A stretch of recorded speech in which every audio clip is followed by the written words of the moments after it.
ஜீவவசனம் கூறுவோம், சகோதரரே சேர்ந்தே எக்காலம் ஊதுவோம்.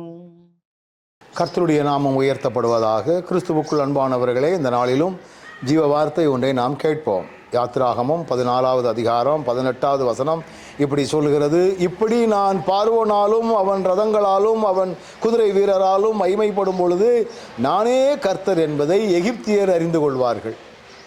வேதவசனம் சொல்லுகிறது பாருங்கள், நானே கர்த்தர் என்பதை எகிப்தியர் அறிந்து கொள்வார்கள். எப்பொழுது எகிப்தியர் கர்த்தர் என்று அறிந்து கொள்வார்களாம்? வசனம் புரியும்படி இருக்கிறது. அதாவது பார்வோனாலும் அவன் ரதங்களாலும் அவன் குதிரை வீரர்களாலும்.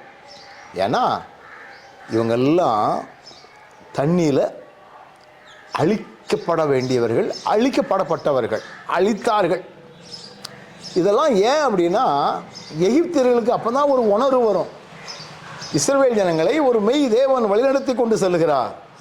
இஸ்ரவேலின் தேவனாகிய கர்த்தர் ஒரு சாதாரணமானவர் அல்ல, அசாதாரணமான காரியங்களை அற்புதமாய் செய்யக்கூடியவர்.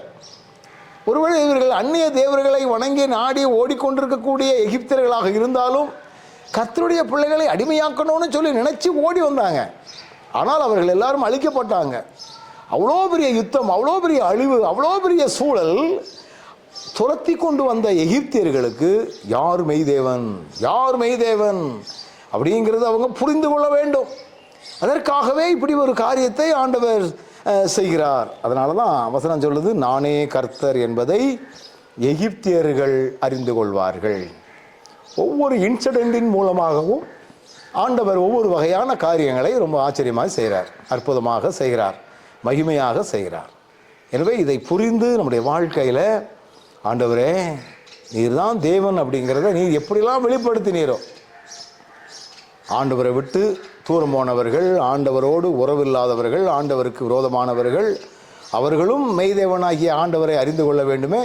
அதற்காக ஆண்டவர் ஏற்படுத்தக்கூடிய செய்யக்கூடிய யுத்தங்கள், ஆண்டவர் செய்யக்கூடிய காரியங்கள் ஒவ்வொன்றிலும் மிகவும் வித்தியாசமாக, ஆசீர்வாதமாக, மகிமையாக இருக்கிறது. கண்களை மூடுவோம். நல்ல ஆண்டவரே நீர்தான் தேவன் அப்படிங்கிறத சுற்றத்தாரும் புரிந்து கொள்ளணும். அதற்காக நீர் எடுக்கிற எல்லா முயற்சிகளுக்காகவும் நன்றி. தொடர்ந்து நடத்தும். இயேசுவின் நாமத்தில் பிதாவே, ஆமென்.